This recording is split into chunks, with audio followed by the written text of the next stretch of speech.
Hey, welcome to the sequel to the last video I made, the plea for help for my half marathon playlist. Well, this is the results of that half marathon that I ran on Sunday in Davenport, Iowa. And overall the race went good. Had to go up there with the kids, which is, I was hoping for a weekend away with Laura, but that didn't happen because our babysitter fell through. So anyhow, we went up there with the kids, stayed overnight, and really, anytime before a race, have never had a great night's sleep. Always waking up. So got to bed at 10:30, got up at 1, and got up every 15 minutes thereafter until finally I decided I might as well get out of bed at about 5 a.m. Race starts at 7:30 and just listen to my audiobook and was set for the race. Lined up, got there in plenty of time.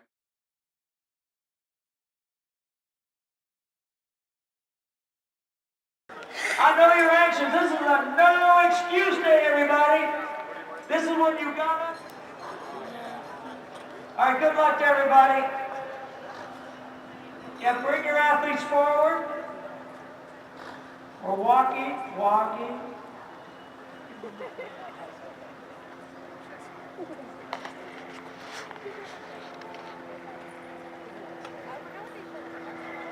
Runners, ready,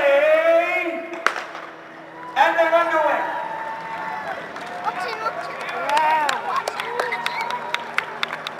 Joe Marino's up off your left shoulder with all the barriers and the general.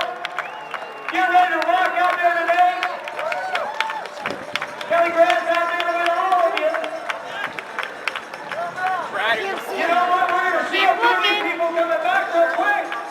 Got the 5K out there. Got the half marathon, rock out. Thanks for all you're doing. KJWW, Engineering Consultant, out at Capri Casino. Quiet. You'll see the amount of time on the clock. Don't knock over our photographer. You're 45 seconds in. Go, kids! You see some members of the guard out there. Nice to have you with us. Ran over the bridge, which is really cool. First, it's the only race in the United States that actually has a marathon that goes over an interstate bridge. Hello, I'm Johnny Cash.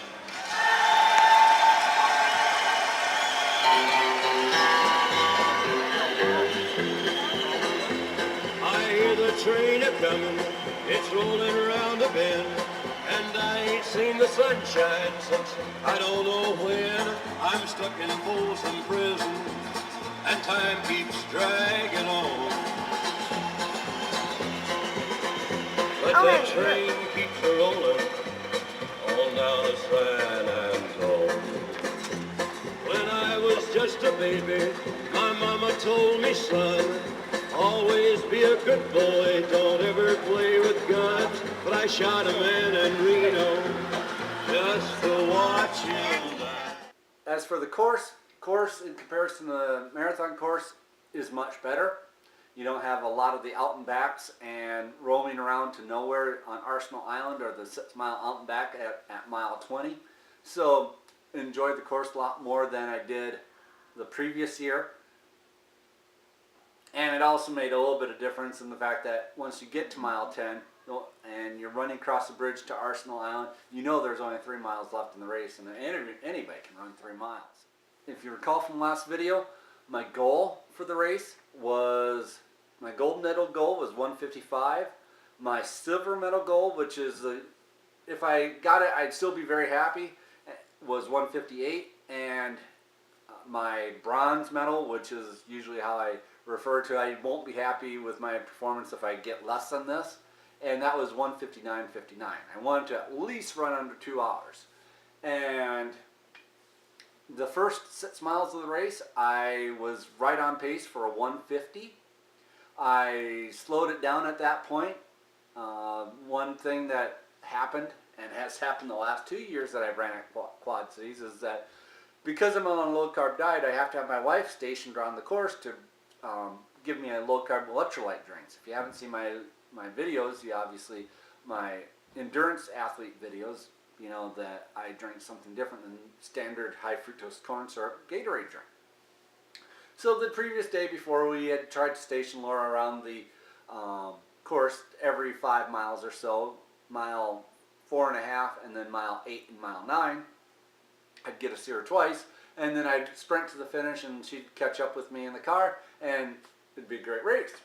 Well, unfortunately, there was no great way to get Laura to either mile 4.5, and then once she got stuck at mile 4.5, she couldn't see me until the end of the race. So here I'm running past mile 3, and Laura comes chasing down the on-ramp, trying to bring me an electrolyte drink. So I ran the first from mile 3 to mile 5 with an electrolyte drink in my hand, and after that I was basically on water the rest of the trip. Might have affected my race a little bit, can't say too much. It's certainly my own fault for not having researched well enough in advance, or maybe sending Laura backwards around the course instead of along the course in parallel with the run. Once I hit the Arsenal Island mile 10, I tailed it back to about 9-minute miles and ran that the rest of the way in. Not counting the sprint to the finish, which I did. I